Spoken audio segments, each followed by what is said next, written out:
Ever find yourself staring at your phone, watching those three dots appear and disappear, wondering if this is the text where she finally responds?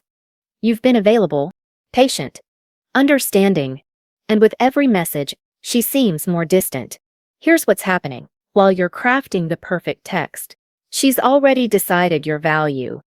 And that decision isn't based on what you say, it's based on what you'll tolerate. She's testing whether you'll chase when she pulls back, whether your attention has a price, or if it's free for the taking. Most men fail this test without knowing it. They double text, they explain, they become more available, thinking that's how you show you care. But here's the truth. Your absence is more powerful than anything you could say. When you stop chasing, you force her to confront a question she's been avoiding. What if he doesn't come back? This video breaks down the psychology behind why absence increases your value, when to pull back, and how to re-engage without desperation. The moment you understand this, everything changes. Before we go deeper, let me be clear about something. This isn't about playing games or manipulating anyone into wanting you. That's not what this is. This is about understanding basic human psychology, the scarcity principle that applies to everything from economics to relationships. When something is always available, we don't value it. When something becomes scarce, we suddenly pay attention. Here's what most dating advice won't tell you. They'll say be yourself or communicate more, but they won't explain why the guy who's always available, always responsive, always accommodating, why he becomes invisible. Because there's no psychological tension, no challenge, no reason for her brain to put you in the valuable category. So let's talk about why your constant availability killed her interest in the first place. Think about it. When was the last time you really wanted something that was easy to get? That job everyone can have. That restaurant with no wait time. That person who's desperate for your attention. You don't, because humans are wired to value things based on scarcity and effort. We evolved this way. In our ancestral environment, resources that were abundant weren't worth protecting. Resources that were rare, food, mates, territory, those triggered our pursuit instinct. Your attention works the same way. When you make yourself endlessly available, responding within minutes, always free when she texts, dropping your plans to accommodate her, you're essentially telling her nervous system, this resource is abundant. And abundant resources don't get valued. They get taken for granted. Here's the mechanism.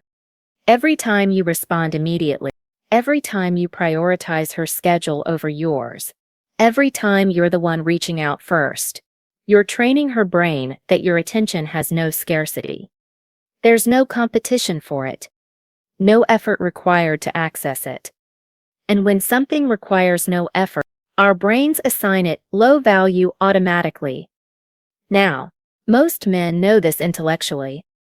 They've heard don't be too available, but here's where they go wrong. They think the solution is to play it cool while still chasing. They wait a few hours to text back, but they're still initiating every conversation. They act busy, but they're always free when she wants to meet. That's not absence. That's just delayed availability. And she can sense the difference. So here's exactly how strategic absence actually works. There are 3 stages you need to understand. First, the withdrawal. What to do in those first critical 72 hours. Second, her psychological response. What's actually happening in her mind when you disappear. And third, re-engagement. The exact timing and approach that doesn't make you look desperate. By understanding all 3, you'll know exactly when your absence is working and when it's time to make your move. Let's start with stage 1, the withdrawal. And the first 72 hours are absolutely critical. Here's exactly what you do. You stop initiating contact completely. No texts. No calls. No comments on her social media. No accidental run-ins. You become genuinely unavailable to her. Not playing hard to get, actually hard to get. Now, what happens immediately? She notices, because you've been a constant presence, and suddenly, you're not. That pattern shift registers in her brain, whether she consciously acknowledges it or not. In the first 24 hours, her reaction is usually mild confusion mixed with a small ego hit. He gave up that easily. But she's not worried yet. She assumes you'll reach out like you always do. Here's what you're going to feel during this phase. The urge to break the silence will be almost overwhelming. You'll convince yourself that maybe one text won't hurt, that you need to explain, that silence is too aggressive. Your brain will manufacture reasons why this is the exception, why you should reach out. Resist all of it. The critical rule is this: 72 hours minimum. Anything less doesn't register as genuine absence. It just looks like you got busy for a day. 72 hours is when she starts to realize this isn't just a pause. You've genuinely pulled back. What you absolutely cannot do during this time: posting cryptic social media updates, liking her posts, watching her stories, or any form of soft reach. That's not absence. That's just quiet attention seeking. She'll notice, and it kills the entire effect. You're training yourself to not need her validation, not finding sneakier ways to get it. The mindset shift you need is this: you're not punishing her. You're not playing games. You're protecting your own value. Your attention was free before. It had no price. Now it has a price. And that price is genuine interest and respect for your time. Your attention is currency. When you spent it freely, it became worthless. Now you're making it valuable again. After those first 72 hours, something shifts in her psychology. And this is where it gets interesting. Days 1 through 3, she experiences what I call the void effect. You were a constant presence, texts, attention, availability. Now there's a gap where you used to be. And here's what most men don't realize. That void creates psychological tension. The human brain is pattern-seeking. When a pattern breaks unexpectedly, it needs to understand why. So days 4 through 7, she starts asking questions she didn't have to ask before. Why did he stop? Did I push him too far? Was I wrong about having all the control here? These aren't questions she's asking you. These are questions running through her mind. Now, here's the psychology. 3 mechanisms activate when you disappear. First, loss aversion kicks in. This is a fundamental principle of human psychology. We feel the pain of loss more intensely than the pleasure of gain. When you were constantly available, your attention had no perceived scarcity. She didn't think about potentially losing it because it was always there. Your absence forces her to confront the possibility of permanent loss, and that creates discomfort she wants to resolve. Second, cognitive dissonance. In her mind, there's now a contradiction. Part of her narrative was, I'm not that interested in him. But if that's true, why does she keep noticing you're not texting? Why does it bother her that you're not reaching out? That psychological friction, the gap between what she tells herself and what she's feeling, creates internal pressure to resolve the inconsistency. Third, value reassessment. When you were available, she didn't have to think about your value. It was assumed, filed away, not consciously evaluated. Your absence forces active reconsideration. She has to justify to herself why she let someone go who apparently has enough self-respect to walk away when his time isn't valued. But here's the critical distinction you need to understand. This only works when there was an initial interest or attraction to begin with. Your absence doesn't create attraction from nothing. It amplifies existing interest that was being suppressed by your overavailability. Think of it like this. If she was never really interested, if you were always more invested than her, if she was entertaining you out of boredom or politeness, your absence just confirms her decision. She feels relief, not loss. But if there was genuine attraction at some point, if she pulled back because you were smothering that attraction with constant availability, then your absence does something powerful. It removes the suffocation. It lets the attraction breathe again. And more importantly, it forces her to see you as someone who has options, standards, and self-respect. Here's how you know it's working. In weeks 1 through 2 after your withdrawal, you'll see subtle signs. She might view your social media more frequently.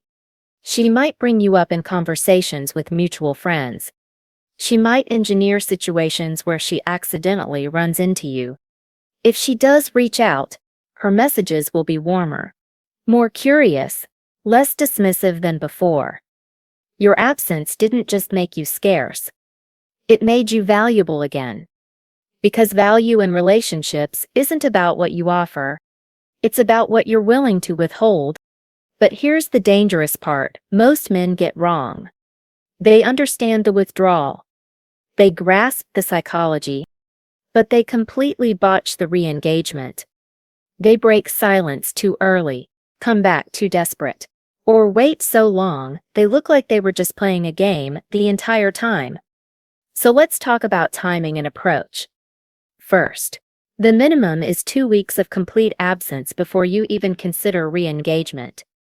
Anything less and you haven't created enough psychological space. But honestly, 3 weeks is better. Why?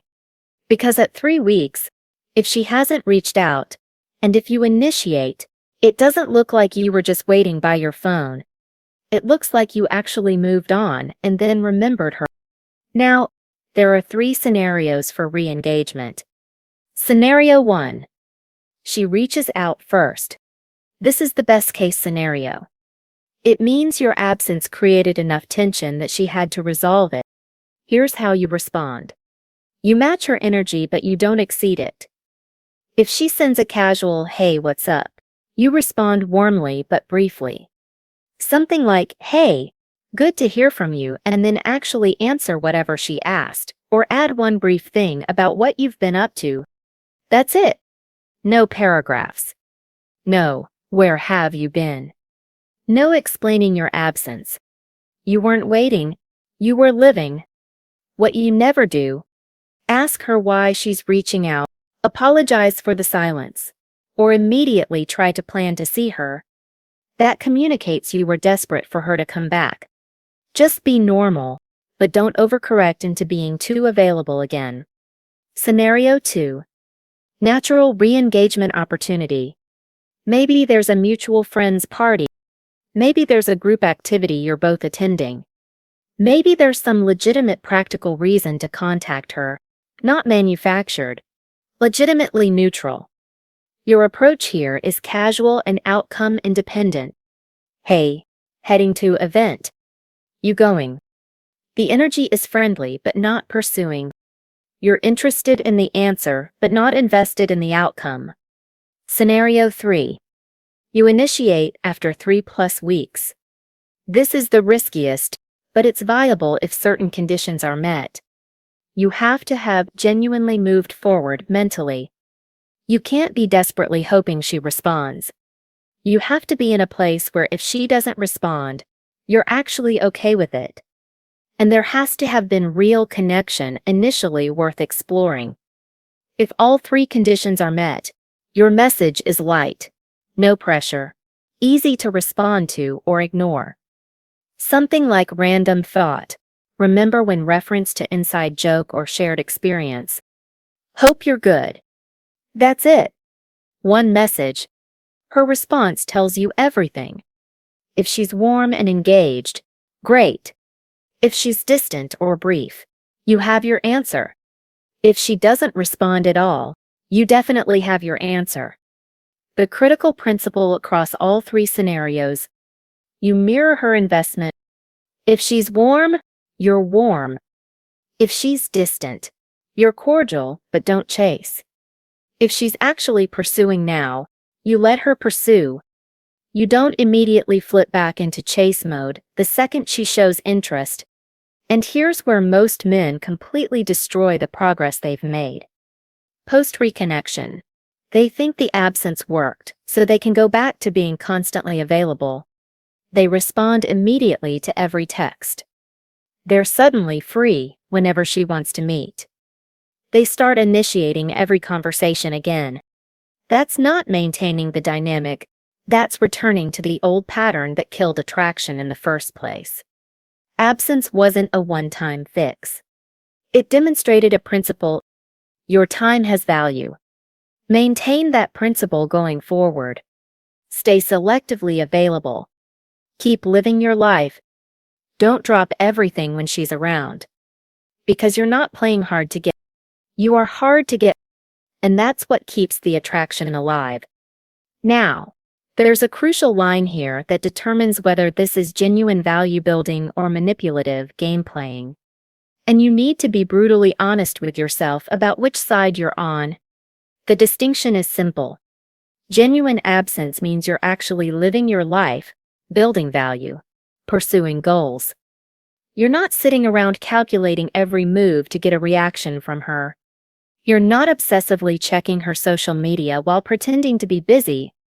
You're genuinely investing in yourself and your life, and your unavailability is a natural byproduct of that investment. Manipulation is when you're still living in her frame mentally. You're pretending to be busy while thinking about her constantly. You're timing your responses to seem interesting. You're manufacturing absence while being emotionally dependent on her validation. Here's the litmus test. If she never comes back, are you still okay?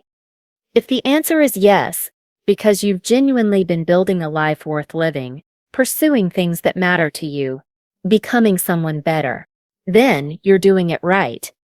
If the answer is no, because all of this was just a strategy to get her back, and you're still emotionally dependent, then you're playing games from a place of scarcity. And here's when you need to walk away permanently. After re-engagement, if she's still lukewarm, if she only reaches out when she needs attention but isn't actually interested, if the dynamic still feels like you're auditioning for her interest, if maintaining this relationship is damaging your self-respect. Because the real paradox is this: the moment you're truly willing to walk away is the moment you become most attractive. Not because walking away is a tactic, but because being willing to walk away means you genuinely value yourself more than the relationship. And that authenticity is what actually draws people in. And this brings us to what most men completely miss about long-term attraction. Absence isn't a one-time tactic you use to win her back. It's an ongoing dynamic of selective availability that you maintain permanently. Here's the pattern that kills most relationships. Guy uses strategic absence. It works. She comes back around. He's excited. And then he immediately returns to being over-available. Always free when she texts. Always initiating. No separate life or pursuits. Within weeks, sometimes days, he's back in the same position he started in, her interest dropping. Him chase. The sustainable approach is this. Maintain the selective availability that made you attractive in the first place. Keep your separate friend groups, hobbies, time investments. Don't drop your plans every time she's free. Have regular pursuits that make you genuinely unavailable sometimes. Not because you're playing games, but because you actually have a life worth living. Think about it as the 70-30 principle. 70% of the time, you're present and engaged when you're with her. 30%, you're pursuing your own path independent of the relationship. She doesn't need to know every detail of your day. You don't need to share every thought or experience. You maintain some level of mystery, not through deception, but through having a life she's not the center of. Here's how you know you've become too available again. You're always the one initiating. You drop your plans whenever she's free. You respond immediately to every message. You have no activities that exclude her. You're seeking her approval for your decisions. When you notice any of these patterns emerging, reinstate boundaries. Not dramatically, not with explanation. Just naturally pull back to a healthier balance. Because here's the framework that actually sustains attraction. Presence plus purpose equals attraction. Presence without purpose equals suffocation. When you're with her, be fully present. But have a purpose, goals, pursuits, a mission that exists independent of her.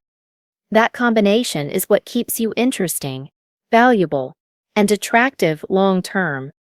Your absence increases your value, but your presence with purpose maintains it. But here's the hardest truth of all, and most men aren't ready to hear this.